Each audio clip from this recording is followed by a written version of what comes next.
Welcome to Solutions Rising. I'm Rachel Branch, and I am really looking forward to this program today that we are taping. And I'm welcoming on this program once again Professor Dr. Gloria Caballera Roca. And Professor Gloria, Dr. Gloria, has been on quite a few number of Solutions Rising programs.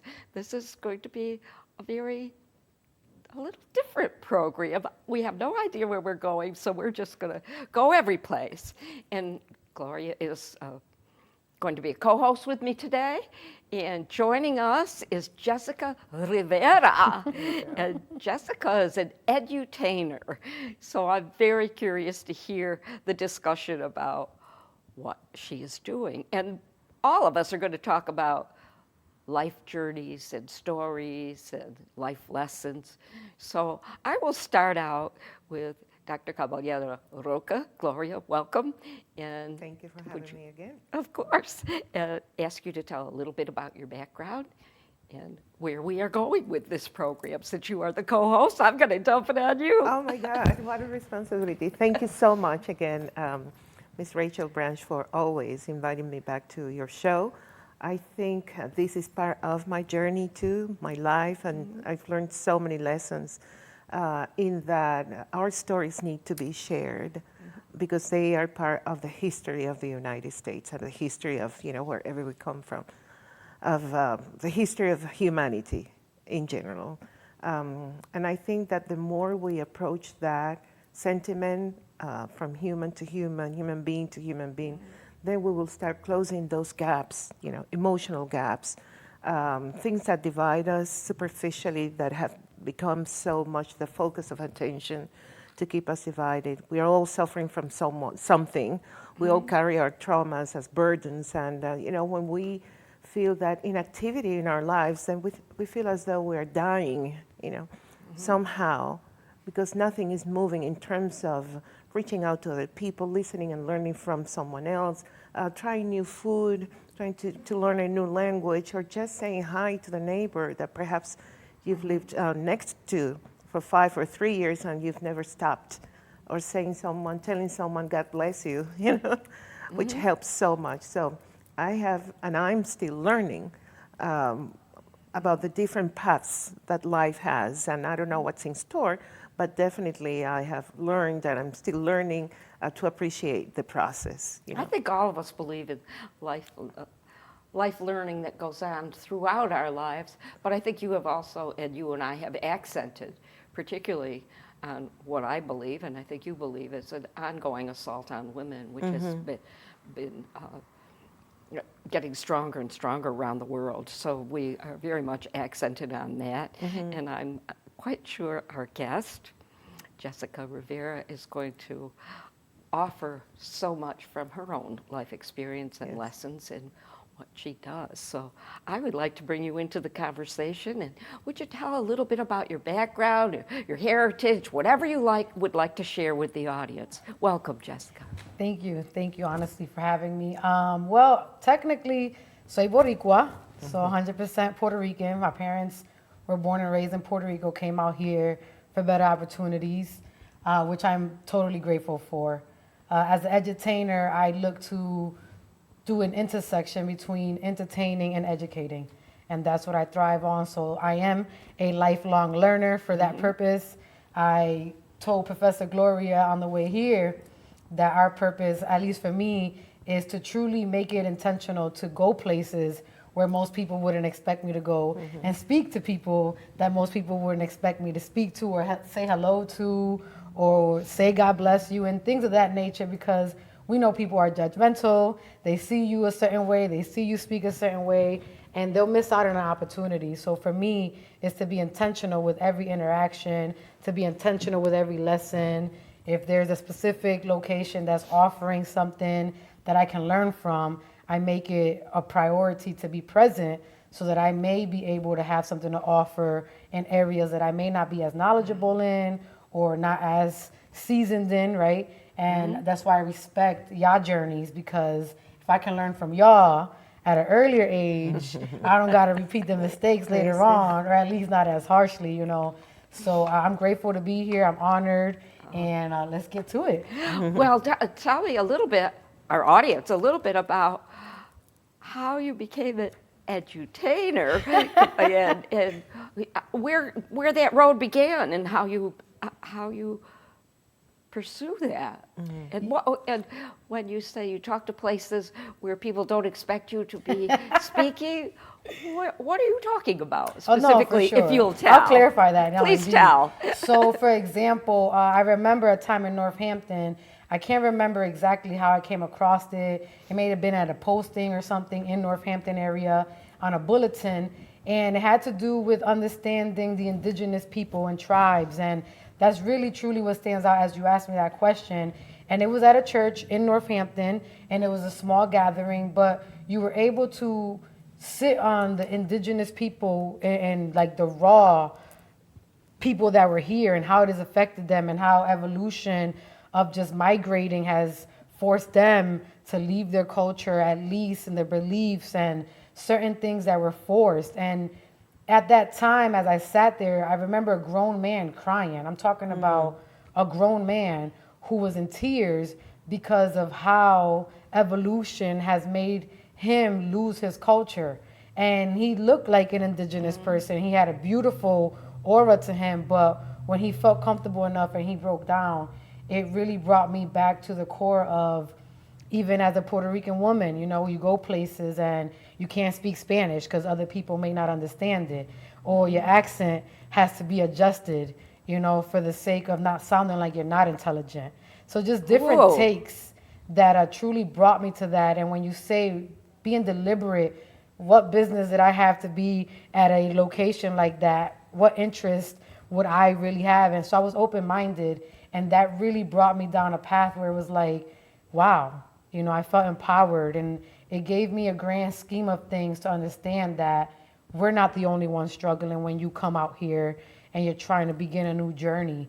You know, people have been here and have been forced to speak a certain way and act a certain way, or leave this part of your culture, or it's appropriate here, utilize it here, because we gain something out of it, whomever we are, right?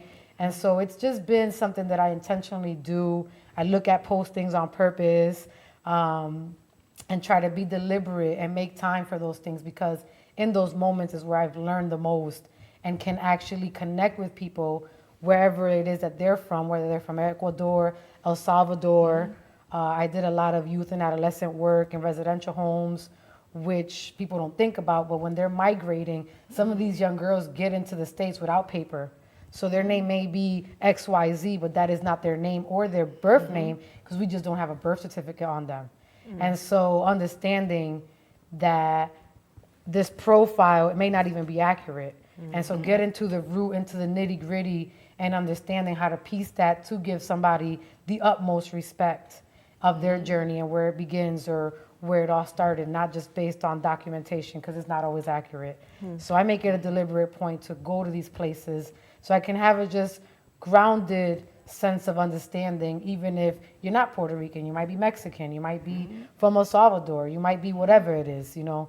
So just to respect the people and where they come from, I do that intentionally. Especially now when there is so much hate and so much of so many groups. And of course, you and I have just met each other recently, but I don't think you're probably aware that my family, I'm a Gallup, goes back to 1630, and I learned and I talk about this, learned in the early 2000s that my Gallup ancestors had enslaved people and had committed genocide on the native peoples. So this is part of, Professor Gloria, Dr. Gloria, and I have talked about, we have to tell the truth about our history if we're going to heal, which is one of the things that we're doing right here. So edutainer sounds like a pretty fun thing, but it's really much deeper than that from what you're saying. Indeed, indeed. Yes. And would you tell me about your experience meeting Dr. Caballera Roca? And you two are doing things together. Yeah, yeah. She's a phenomenal woman. I've been honored to cross paths with her. On the way here, I even told her I probably wouldn't even be exactly in the mindset that I'm at if it wasn't for us crossing paths. As far as just the elevated thinking, making sure that everything is done with your voice and not having it drown out from other people's opinions, suggestions, and finding a very common ground but still hold your own. And this lady's a powerhouse. And if you ever get to meet her, and I'm sure you know, it's a pleasure to be in her presence any moment I can. I'm honored so. that she's in my life, and this is now going back several years. I have just one question though. When you first started talking with you people, did you all of a sudden see yourself in a new light as you were starting your edutainer, and you saw this indigenous man, and you saw him cry? Did it do a perspective that you had not thought about in your own empowerment as a woman, as a Indeed. human being also? Indeed. First of all, to see a man cry, it's a whole different ballgame, Yes. right? In the Hispanic culture, Puerto Rican specific, you don't do that. Technically, that's how you grow up. You tell your sons, your nephews, you know, you don't talk like that, you don't cry like that, you don't act like that. So to see him in his most vulnerable state, to shedding his pain and feeling enough of a safety zone around him to be that vulnerable, I definitely had a perspective change. Like, wow. First of all, everything had to be right within that vicinity for him to feel that comfortable, right? And for me, it was just like, you know, there's healing in that. There's healing in community. There's Yes. healing in support. And truly in that moment, I may have not noticed it in that moment, but after I left, because I went with friends and they dispersed as time went on, right? Because it was probably a 4-hour situation. And I remained because I said, I'm committed to this. I'm sticking to this, right? It's not party. It's not what we're used to. But for me, it was an enlightening moment. And it did as time went on, because this was over 5 years ago. Actually, I think the program had to do with Sojourner Truth's program in Whoa. Northampton. And it was a beautiful segment. And I learned a lot. And it just kept me at that moment realizing to stay motivated and dedicated to learning, even if I don't find it interesting in the moment or it doesn't gravitate or the colors ain't right on the flyer. It made me remain open-minded. Beautiful. Yeah. And I think all Dr. this- Gloria, I really want you to talk about, Dr. Gloria Caballera Roca has 2 master's degrees, 2 doctorates, and your teaching, from what I am seeing, is all about empowering young women. I would really like you to talk about your areas of expertise and education and how you are having such a profound effect on young women in particular. Well, thanks for the question. It's Kind of going a to big be- one, isn't it? Well, yes. So I am Cuban, and there I graduated to become a specialist in translation, simultaneous interpretation and translation.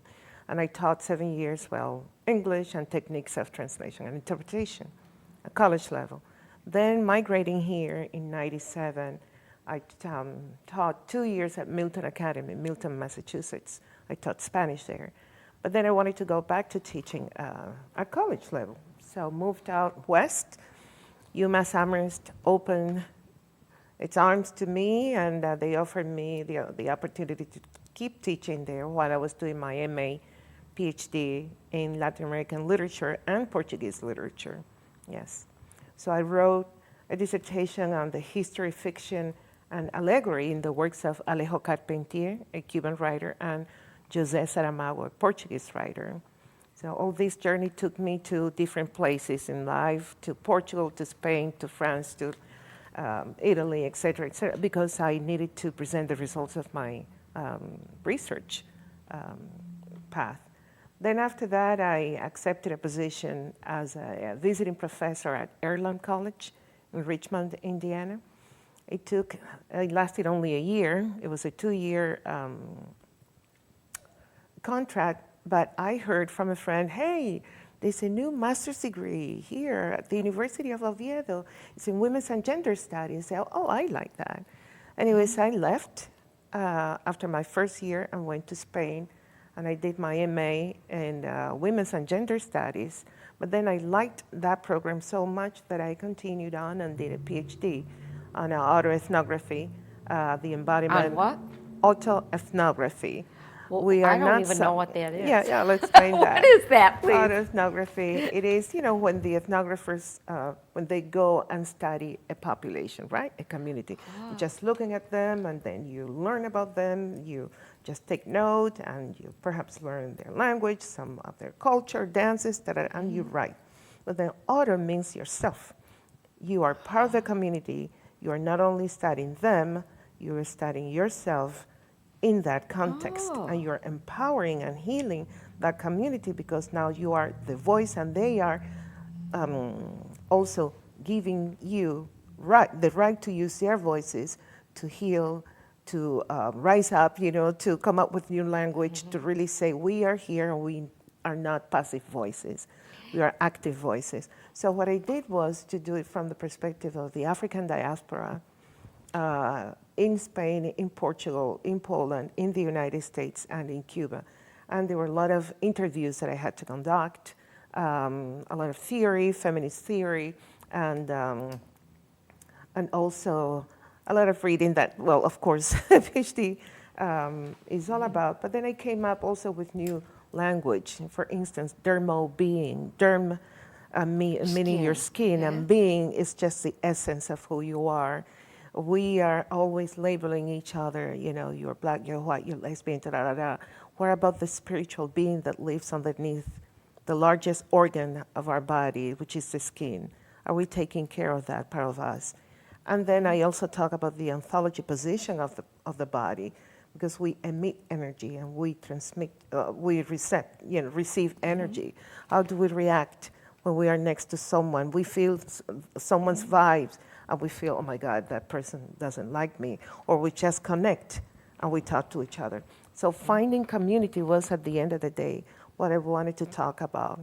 How are we within our communities, individual communities, or communities that we form at the YMCA, or a club book, or here, right here? How are we going to really cherish that spiritual part of us, which for me is what needs more work, to be done around, because we're more fixed in what the material and perceived things of our lives is, rather than really talking about, my feelings and why do I feel that way? Can we talk? Can we negotiate? That's why I am for diplomacy. That's why I am for understanding each other's cultures, where we come from, our lived experiences that need to be validated. And yes, that's what I keep teaching my students. We need to really please find spaces for being true to ourselves, and also respect one another. When you are a single parent like I was at 19, when you live in a hotel room for over 20 years like I did with 3 more siblings and my mom, when you have to carry water almost every day for almost 10 years, when you're afraid to look at yourself in a mirror like it was in my case for almost 15 years, then you understand that life can crash you. But then when you have find that light in your life, which could be a prayer, or could be a person, or could be someone that you really want to become, and yet is not a member of your family, but really speaks to who you really would like to be and become, then you pull up, and you come up out of those dark spaces. It happened to me in my journey through life. I became an interpreter because at the time there was this famous, wonderful interpreter, simultaneous interpreter in Cuba. He was white. It was a man. He was a disabled person. He had to use crutches. And I fell in love with the way that man, his histrionic way of just saying in another language what another person was saying. He was a Spanish-English interpreter. I just was mesmerized. For me, that was magic. And that's why I studied. I became, thanks to that, man who probably passed already. I wanted also to be a ballet dancer. Oh my goodness! I love ballet in Cuba. I didn't know that. Yes. Then an uncle said, "No, Gloria, too big for that, too fat for that." Oh my God, that crushed me. But I did gymnastics. I used to run 100 meters. You know, I was a very fast runner. And I did a lot of sports. But that, when you say you are a frustrated singer like I am, frustrated ballet dancer like I am, whenever I have the opportunity to just move my arms and, you know, imagine, that feeds my spirit. And when I'm teaching, I'm on stage, and I want my students to feel, you know, that energy of my performance, if you will. I want them to connect to their real self. What is it that you want to become? Look at me, and I want to be your inspiration. I want to hear you. I want to guide you and learn from you. You know, different ways of teaching and learning. Yeah. And of course, Jessica has been the beneficiary of having Professor Gloria as her professor, and I'd like to hear a little of your comments about what it's like intergenerationally, which I believe is very important in education, and your connection with Professor Gloria. And how it impacted your life. Oh, of no, course, for sure. Of course. I love how she brings the truth to the classroom, right?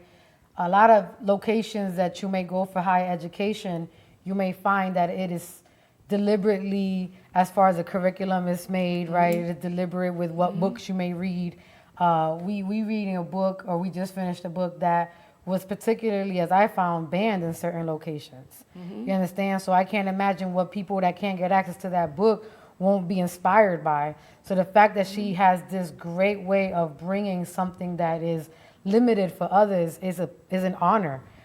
She does bring that performance, and our last class was like, it was just, we was feeding off of each other. We was just, you know, and there are times that, you know, as a student, you might sit there and you're like, I don't want to do this today. I'm not in this space, you know, but the fact that the way she's done it primarily has opened me up to not only literature, but to want to even write and to make that the understanding and comprehension that my voice matters, and without my voice being heard, someone else may, you know, be neglected in their growth, in their journey, and seeing themselves even make it out of wherever they're at now.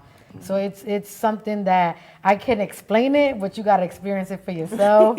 And that's really the truth, to be honest. But I enjoy every single time I go to her class, and without a doubt, it's definitely been uplifting. It's been encouraging, and it's been something out of this world. And I'm not just saying that. No. Yeah, of course. That's where I met you. I think what's all about, Jessica, and you know, you bring so much to the classroom. You're so generous, sharing, you know, knowledge and experiences, and that's what it's all about. You're empowering, you know, and if there's always that space where students can empower each other, you know, it's always welcome with me. Because it's not only like we study, this is not the pedagogy of the oppressed. We need to start talking about the methodology of the oppressed. And then you say, I don't like the oppressed. We're oppressed because there's a system of oppression up there that if we don't want to be oppressed, we need to bring it down, right? That's a different conversation. But how are we going We'll to... do that on the next program. Okay, but how are we going to, you know, make it possible for our students to succeed? You know, to thrive, to really become human beings, you know, in a full way, if not by allowing them to help each other out. And this is how we make community, how we build community. We need to understand that community is not only where you live. Community is uplifting, is empowering each other, is sharing our lived experiences and saying, hey, you're not alone. We are hunters and gatherers, you see. We go in packs, and now we live in a society that really atomizes us, you know, leaving everyone in their own silos. And then I find the classroom that space where we can come together, you know, as a nucleus and just talk and share and uplift each other and learn from one another. And that is how power, you know, gets distributed. I must say I have been invited to Professor Gloria's class, and this is how I met Ms. Jessica Rivera. And the participation, the excitement, the extraordinary atmosphere in your class is phenomenal. And of course, I have said at different times I've had to unlearn my United States education. Education is watching students thrive and Yeah. open up Yeah. and participate and not have one iota of fear in anything they might say or what they might share. And that welcoming atmosphere, it just explodes educationally for the students in your class.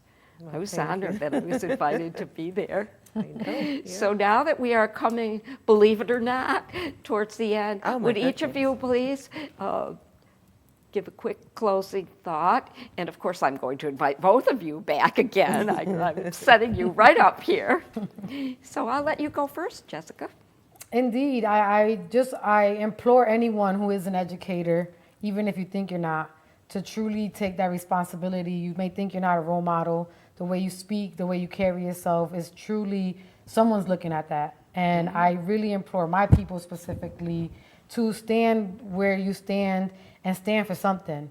And to stay motivated and dedicated to keep elevating, whether it's educationally, whatever avenues you pursue, but get around good people that will bring you to another level. Otherwise, you keep doing the same thing over and over, and before you know it, you're way well beyond your years of being able to regroup, and the time is lost, and you can stay behind.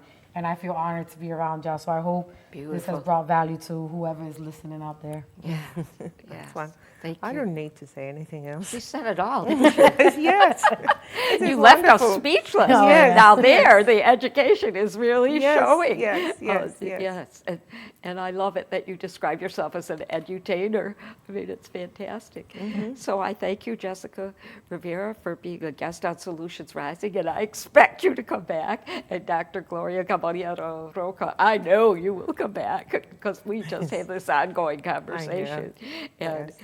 this program has just filled me with gratitude. Thank you so much. Thank Thank you you. for inviting us. And as I say at the end of each program, if each one of us pick up one problem and solve it, imagine the incredible view we will all have of Solutions Rising. Please be part of the solution, and I hope what you have learned today inspires you also to be there and teach another person, and be there for them. Thank you very much, Dr. Gloria Caballera Roca, Ms. Jessica Rivera. I am so grateful that both of you have been guests on Solutions Rising, and I expect you back. Thank you. Thank you.